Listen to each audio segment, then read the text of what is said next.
38. Vamos lá. Mateus 26 e 38. Está escrito assim: Então lhes disse: A minha alma está cheia de tristeza até a morte. Ficai aqui e vigiai comigo. E indo um pouco adiante, prostrou-se sobre o seu rosto, orando e dizendo: Meu Pai, se é possível, passa de mim este cálice. Todavia não seja como eu quero, mas como tu queres. E voltando para os seus discípulos, achou-os adormecidos, e disse a Pedro: Então, nem uma hora pudeste vigiar comigo? Vigiai e orai, para que não entreis em tentação. Na verdade, o espírito está pronto, mas a carne é fraca. E indo segunda vez, orou, dizendo: Meu Pai, se este cálice não pode passar de mim, sem eu beber, faça-se a tua vontade. E voltando, achou-os outra vez adormecidos, porque os seus olhos estavam carregados. E deixando-os de novo, foi orar pela terceira vez, dizendo as mesmas palavras. O meu objetivo era ler apenas um versículo, mas eu não estava aqui encontrando. E o versículo que eu ia ler era esse aqui. É o versículo de número 44, que diz assim: E deixando-os de novo, foi orar pela terceira vez, dizendo as mesmas palavras. É em cima dessa frase aqui que nós queremos estar enfatizando nesta noite, essa mensagem da parte do Senhor nosso Deus para a vida de cada irmão que está nos acompanhando. A última frase aqui do versículo 44, dizendo as mesmas palavras. Louvado seja o nome do Senhor. Amados e queridos irmãos, nós estamos aqui diante da poderosa palavra de Deus, palavra esta que é viva e eficaz, e é mais penetrante do que qualquer espada de dois gumes, e penetra até a divisão da alma e do espírito, das juntas e medulas, e é apta para discernir os pensamentos e as intenções do coração. E aqui nesse texto, nós podemos perceber que o Senhor Jesus Cristo já havia realizado a Santa Ceia junto com seus discípulos. Nós podemos aqui ver de forma bem clara os textos anteriores a estes que nós temos lido nesta noite. A Bíblia diz que eles haviam estado participando da Santa Ceia, Jesus com os seus discípulos. Foi um momento assim bastante marcante na vida deles, mas a Bíblia nos diz que depois daquele momento da Santa Ceia, Jesus os convida para irem em direção ao Monte das Oliveiras. E a Bíblia diz que prontamente os discípulos atendem do Senhor, eles sobem ao Monte das Oliveiras, e a Bíblia também nos mostra que depois deles se encontrarem no Monte das Oliveiras, o Senhor Jesus, ele vai chamar dos 12 discípulos apenas 3, para que eles pudessem descer do Monte das Oliveiras para um lugar chamado Jardim do Getsêmani. A Bíblia aqui nos fala a respeito deste lugar, o Getsêmani. E o Getsêmani, quando a gente passa a observar a respeito desta localidade, nós entendemos que ele ficava embaixo do Monte das Oliveiras. Para o Monte das Oliveiras, Jesus convoca os 12 discípulos, mas para o Getsêmani, Jesus convoca apenas 3 discípulos. E é aqui que eu acho interessante. Ele poderia muito bem ter convocado os 12 para o Getsêmani, mas a Bíblia nos mostra que ele convida apenas 3. Por quê? Quem sabe você já tenha feito a si mesmo esta pergunta. Por que ele convidou apenas 3 para o Getsêmani, sendo que lá no Monte das Oliveiras ele estava acompanhado pelos 12 discípulos. É porque, queridos irmãos, ouvintes da palavra do Senhor, quando nós passamos a meditar a respeito da palavra Getsêmani, logo nós entendemos que esta palavra significa prensa de azeite, ou seja, observe que quando ele convoca os 12, ele está convocando para eles irem ao Monte das Oliveiras. Oliveira é a árvore que produz azeitonas. Então, mas para ir para o Getsêmani, ele convoca apenas 3. Observe que no Monte das Oliveiras era o lugar onde era produzida as azeitonas. Mas no Getsêmani, a palavra Getsêmani, grave isso, significa prensa de azeite. Ou seja, no Monte das Oliveiras era produzido, mas no Getsêmani era prensado. Era onde se extraía o azeite, o óleo da oliveira depois dela ter sido esmagada. Então, dá para nós entendermos que aquele momento que o Senhor Jesus se encontrava não foi nada fácil. Era um momento de muita pressão no psicológico do Senhor. Era um momento de grande aflição.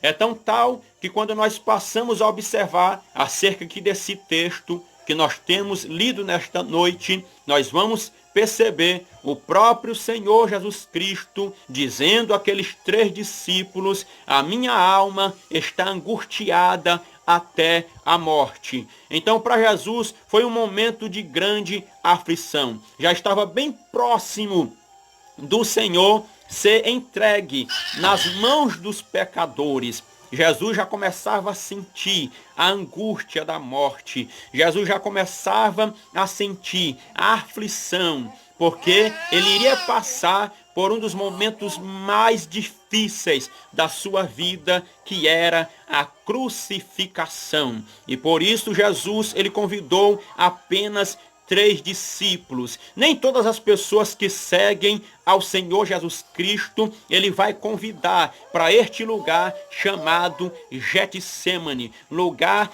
de muita pressão, lugar onde a azeitona ela é esmagada. Não são todos os discípulos, não são todos os seguidores que Jesus vai convidar para esse lugar, porque o Senhor, ele conhece a vida de cada um daqueles que o seguem, e nem todos estão preparados para esses momentos de grande dificuldade, para estes momentos de grande sofrimento, para esses momentos de grande pressão.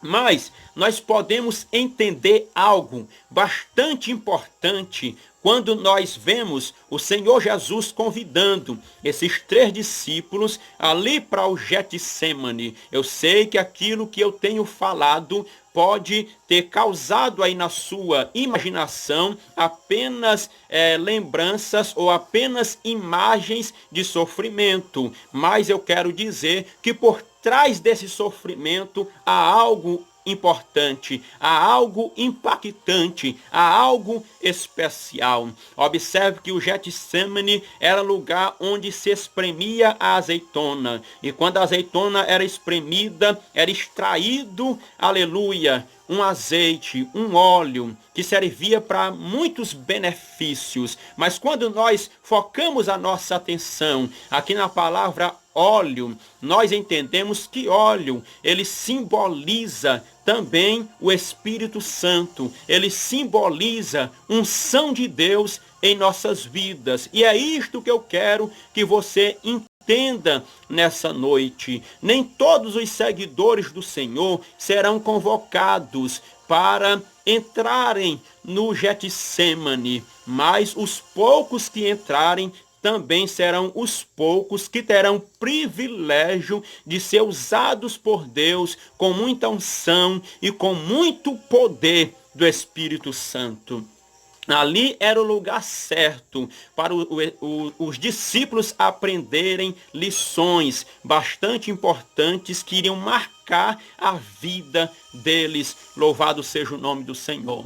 E a Bíblia nos mostra, amados ouvintes da palavra do Senhor, que era um momento muito difícil para Jesus. Quem sabe diante dos momentos de grande aflição que você enfrenta, você chega a se perguntar: será que Deus ele está realmente se importando com minha vida? Será que Deus está realmente me contemplando neste momento? Às vezes nós murmuramos, às vezes diante dos momentos de grande aflição, nós passamos a reclamar, mas o Senhor Jesus Cristo, Filho de Deus, ele também passou por momentos de grande aflição. Jesus, ele se encontrava no Getsemane, e ali no Getsemane ele estava em grande angústia. Olhe só que ele disse para os discípulos: a minha alma está angustiada ante a morte. E a Bíblia diz que ele deixa ali os 3 discípulos e vai um pouco mais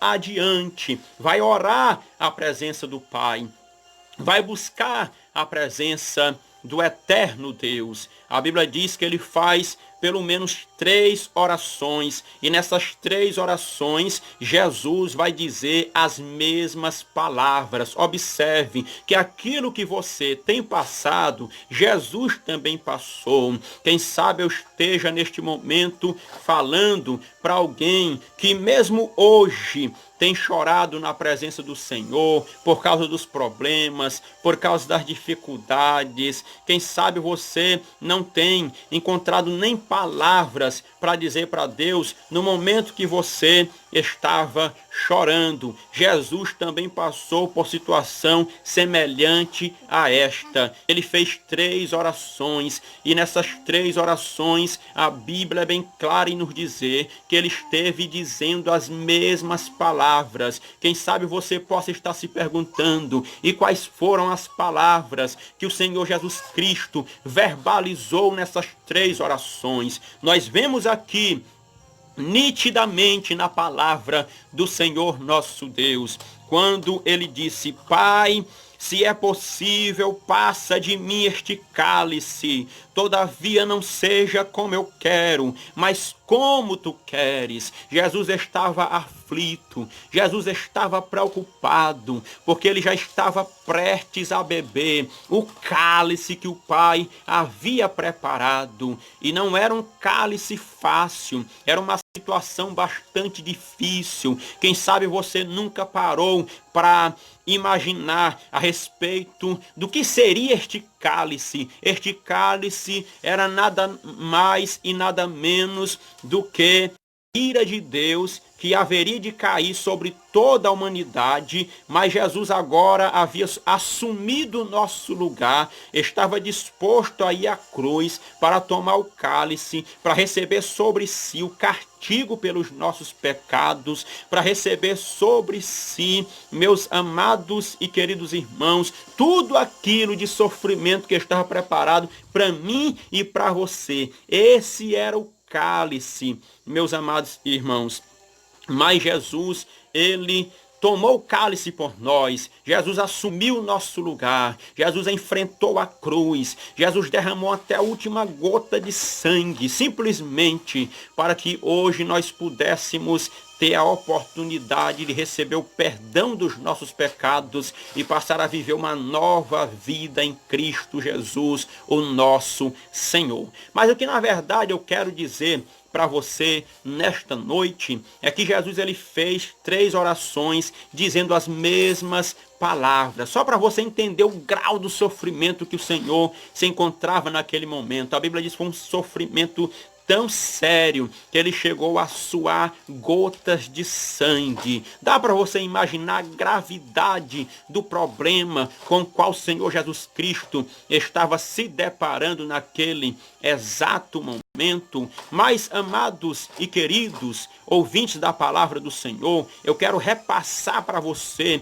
que está ligadinho nessa transmissão uma revelação que Deus trouxe ao meu coração quando eu estava meditando orando a respeito desta situação em que o Senhor Jesus Cristo, em meio àquela angústia, ele fez 3 orações dizendo as mesmas palavras. Observe que ele faz 3 orações, ele fala as mesmas palavras, mas ele se depara com o silêncio do Pai. Quem sabe você também tem se deparado com o silêncio do Pai. Quem sabe você tem buscado a presença do Senhor. Quem sabe você tem feito até uma campanha de oração, mas não tem recebido nada da parte de Deus, não tem recebido uma revelação, não tem recebido alguma coisa que você possa ver como uma resposta de Deus para a tua vida. Jesus, ele se deparou com o silêncio do Pai, mas aqui, meus amados irmãos, mesmo diante do silêncio do Pai para com o Filho, o Senhor Jesus Cristo, nós conseguimos extrair uma grande lição de Deus para as nossas vidas. Era Jesus orando, se levantando, percebendo que estava tudo em silêncio, o Pai não respondia, ele retornava para os discípulos e, para a surpresa do Senhor, encontrava os discípulos dormindo. E olha que quando Pedro estava participando da Santa Ceia, que o Senhor Jesus Cristo havia falado que haveria de sofrer, que seria entregue na mão dos pecadores, Pedro disse: Senhor, ainda que todos te deixem, eu não vou te deixar, eu vou contigo até o fim, eu vou estar contigo até a morte. E agora Jesus se encontra em aflição, se encontra em angústia, aí chega para os discípulos, eles estão dormindo, eles não sabem ali aproveitar o momento que está na presença do Senhor para interceder, para buscar a presença do Pai. Não, eles estavam dormindo, mas Jesus mesmo assim retornava e orou por 3 vezes. Mas o que eu quero dizer para você, que eu tenho certeza que vai servir de uma palavra de ânimo, uma palavra de força, esperança e até mesmo de mudança para a tua vida, é que diante do silêncio de Deus, Jesus tomou uma atitude bastante importante. Sabe o que foi que ele fez? Depois de ter orado pela 3ª vez, a Bíblia diz que ele se levantou, ele foi até os discípulos e disse: é chegado a minha hora, louvado seja o nome do Senhor. E é aqui, meus queridos irmãos, que eu percebo uma grande revelação da parte do Senhor, que eu quero compartilhar com você neste momento. Eu sei que você já passou por momentos em que você percebe que Deus parece que está em silêncio. Eu quero dar aqui um ingrediente para você continuar firme na presença de Deus, mesmo diante do silêncio do Senhor. Ou seja, observe que Jesus orou por 3 vezes e não encontrou resposta. Eu quero dizer para você, através desta situação, que quando você orar por várias vezes e não encontrar resposta, faça igualmente o Senhor Jesus Cristo fez. O que foi que ele fez? A Bíblia diz que ele se levantou e prosseguiu no seu objetivo. E qual era o objetivo do Senhor Jesus Cristo? Era ir para a cruz, era encarar o sofrimento, era encarar aquela situação dolorosa. Foi isto que ele fez. E é isto que Deus diz para você nesta noite. Existe um hino que diz que quando Deus está em silêncio, Deus está trabalhando. Mas através aqui destes versículos, Deus me revelou que quando ele está em silêncio, é porque ele acredita que você ainda tem força para prosseguir na sua jornada. Jesus orou por 3 vezes, não teve resposta, mas diante do silêncio do Pai, ele se levantou e prosseguiu no seu objetivo. Então entenda isso nesta noite. Quando você buscar a presença de Deus, quando você estiver em oração, quando você estiver esperando uma resposta, mas se deparar com silêncio, observe e entenda que através do silêncio de Deus, ele está dando uma resposta para você. E a resposta é esta: você ainda tem força para continuar. Quando Deus não responder, é porque você ainda tem força para prosseguir na sua caminhada, para prosseguir com seu objetivo, para prosseguir na sua jornada. Agora, quando Deus perceber que você não tem mais condição de continuar, que você não tem mais força para prosseguir, Ele vai falar contigo, Ele vai te responder, Ele vai entrar com providência, Ele vai fazer alguma coisa. Mas quando Ele não responder, você ainda tem força. Quem sabe eu estou pregando neste momento para alguém que tem clamado, para alguém que se encontra em angústia, mas tem se deparado com o silêncio de Deus. Entenda, o silêncio de Deus significa que você ainda tem força para se levantar, para sacudir a poeira e para prosseguir na sua caminhada. Louvado seja o nome do Senhor. Então, guarde esta lição no seu coração. Aleluia. E prossiga de cabeça erguida.